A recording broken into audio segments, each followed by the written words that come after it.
मेरे प्रिय छात्र छात्राओं, बेटा हम इसके पहले जो हैं वो किस पर चर्चा चल रही थी? पाठ 3.2 अकेली मन्नू भंडारी पर, है ना?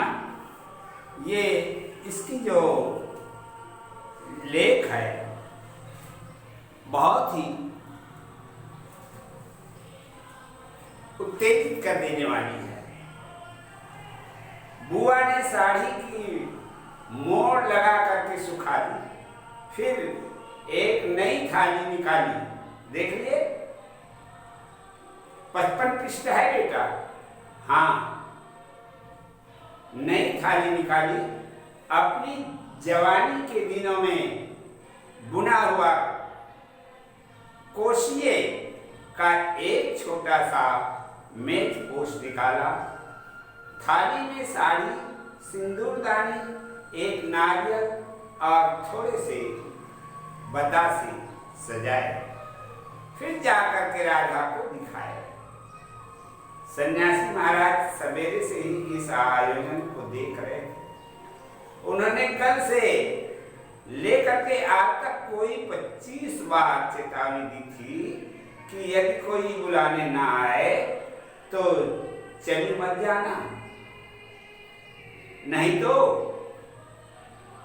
ठीक नहीं होगा। हर बार बुआ ने बड़े ही विश्वास के साथ कहा, तुझे क्या बावड़ी ही समझ रखा है जो बिना बुलाए चली जाऊंगी? अरे वह पड़ोस वाली तो की नंदा अपनी आंखों से बुलाए कि लिस्ट में नाम देख करके आई है और बुलाएंगे क्यों नहीं? शहर वालों को बुलाएंगे और समधियों को नहीं बुलाएंगे क्या? इस तरह से वह जो है बोलती है। 3 बजे के करीब हुए और अनमने भाव से छत पर इधर उधर घूमते देख राधा भाभी ने आवाज लगाई, गई नहीं बुआ? एकाएक चौंकते हुए बुआ ने पूछा, कितने बज गए राधा? क्या कहा? 3। सर्दी में यह तो दिन का पता ही नहीं लगता। बजे 3 ही आए और धूप सारी छत पर से ऐसी सिमट गई है मानो शाम हो गई। फिर एकाएक जैसे ही ख्याल आया कि यह तो भाभी के प्रश्न का उत्तर नहीं हुआ, तो जरा ठंडे स्वर में बोले, मुहूर्त तो 5 बजे का है, जाऊंगी तो 4 बजे तक जाऊंगी। अब तो 3 ही बजे हैं। बड़ी सावधानी से उन्होंने स्वर में लापरवाही का पुट दिया। बुआ छत पर ही गली में नजर फैलाए खड़ी थी। उनके पीछे ही रस्सी पर धोती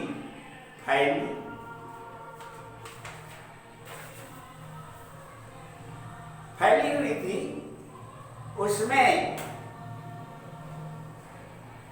कलप लगा था और अमृत छिड़का हुआ था। अमृत की बिखरे हुए कण रह रहकर धूप में चमक जाते थे, ठीक वैसे ही जैसे किसी को भी गाली में घुसता देख बुआ का चेहरा चमक उठता। 7 बजे के धुंधलके में राधा ने ऊपर से देखा तो दीवार से सटी गली की ओर मुड़ किए एक छाया मूर्ति दिखाई दी। उसका मन भर गया। उसका मन भर आया। फिर कुछ पूछने, फिर कुछ पूछे, इतना ही कहा, बुआ सर्दी में खड़ी खड़ी यहाँ क्या कर रही हो? आज खाना नहीं बनेगा क्या? 7 तो बज गए। जैसे एकाएक नींद में से जागते हुए बुआ ने पूछा, क्या कहा? 7 बज गए? फिर जैसे अपने से ही बोलते हुए पूछा, पर 7 कैसे बज गए सकते हैं? मुहूर्त तो 5 बजे का था। और फिर एकाएक सारी स्थिति को समझते हुए स्वर में भरसक संगत बनाकर बोली, है ना, अरे खाने का क्या? खाने का क्या है? अभी बना लूंगी। 2 जनों की तो खाना है, क्या खाना और क्या पकाना? फिर उन्होंने सूखी साड़ी को उतारा, नीचे जाकर के अच्छी तरह उसकी तह की धीरे धीरे हाथों से चूड़ियां खोली, थाली में सजाया हुआ सारा सामान उठाया और सारी चीजें बड़े जतन से अपने एकमात्र संदूक में रख दी। और फिर बड़े बड़े ही बुझे दिल से अंगीठी जलाने बैठे। ये पाठ पूर्ण हुआ बेटा, है ना? और देखो इसके क्लिष्ट शब्द है,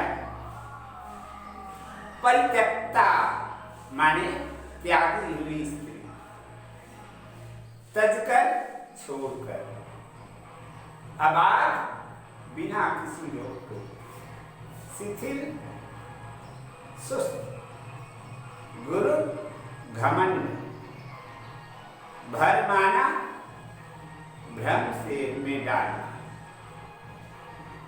भरसक जहां तक हो सके पुलकित खुश होते हुए, कलदार सरकारी टकसाल में बना हुआ नया रुपया, अबरक एक तरह का चमकदार पदार्थ। ये इतने शब्द जिसके कि सावधान तुम्हारे पुस्तक में दिया हुआ है। उसके बाद आ जाओ अभ्यास के प्रश्न। ये कितने जान रहे, देख रहे? ये कुल 7 हैं बेटा। पहला है 5 रुपये और अंगूठी को आंचल में बांधते समय बुआ के मन में क्या विचार चल रहे थे। द्वितीय प्रश्न है, सोमा बुआ अपने पति की प्रतीक्षा क्यों नहीं करती थी।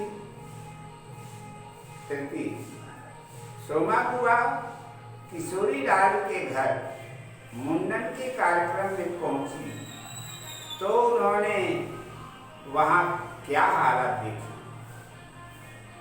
अपने शब्दों में लिखी।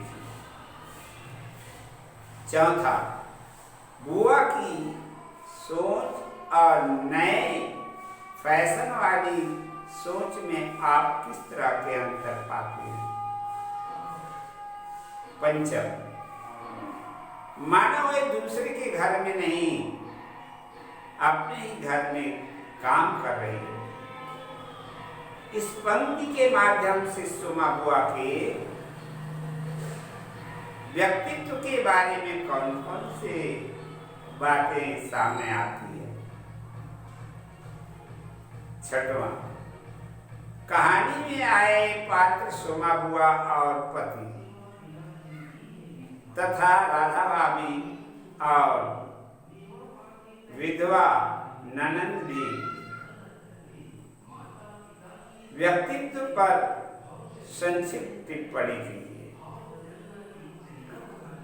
क्या कहता है, कहानी के आए हुए पात्र सोमा बुआ, पति राधा, इस पर टिप्पणी लिखनी है। ठीक है? हाँ। सप्तम है, आपके अनुसार कहानी का शीर्षक अकेली क्यों है?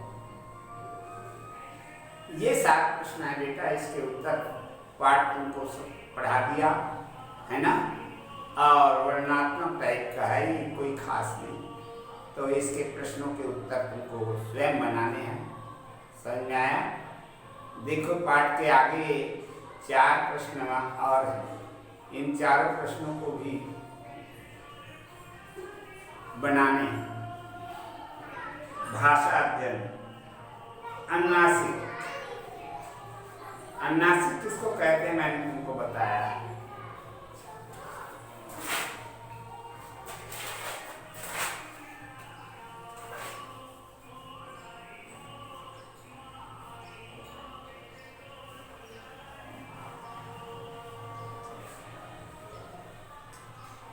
संकेत है इसका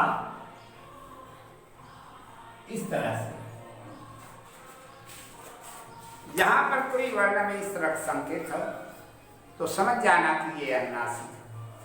अनुनासिक की क्या पहचान है जानते? दूसरा, इसका संबंध अनुनासिक का नासिका से होता है। किसे? नाक से। ठीक? उच्चारण करते समय जब वायु को मुख में के साथ साथ नाक से भी बाहर निकाला जाए तो अनुनासिक स्वर हो जाता है। अनुनासिकता का हिंदी में चिन्ह है, बताया ना, ये चिन्ह है। मानक वर्तनी में इसके लेखन संबंधी नियम इस प्रकार है। देख लो इसके क्या संबंध है, कैसे नियम है। 2 नियम बताया, का और खा।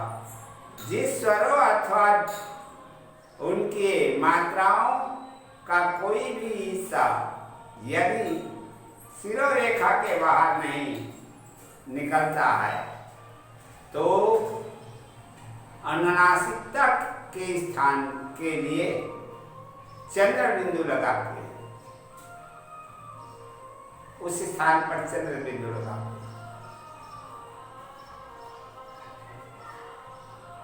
लगाया जाना चाहिए, जैसे सांस, जैसे चांद, गांव, धुआं, उंगली, पूंछ, ये सब उदाहरण दिया।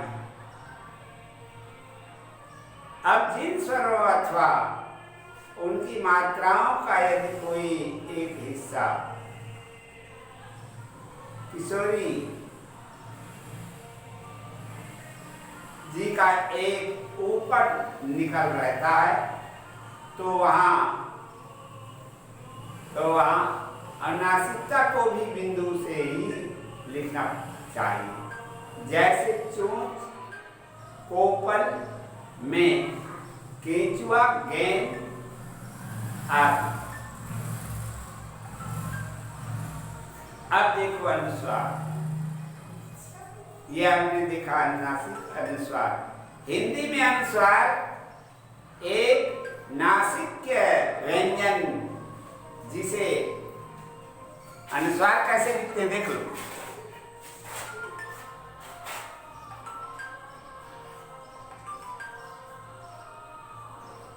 अनुस्वार है बेटा, इसका संकेत है इस तरह से। देख रहे हैं ना अनुनासिक और अनुस्वार में क्या अंतर है, तो इन संकेतों को याद रखना है। इसे प्रायः स्वर या व्यंजन के ऊपर लगाया जाता है। अनुस्वार अपना कोई विशेष स्वरूप नहीं होता, बल्कि इसका उच्चारण इसके आगे आने वाले व्यंजन से प्रभावित होता है। इसे तो दिया नहीं, परंतु बता दूं तुम्हें कि अनुस्वार का उच्चारण यहाँ से होता है, कंठ से, इसको कंठ कहते हैं। समझ में आया?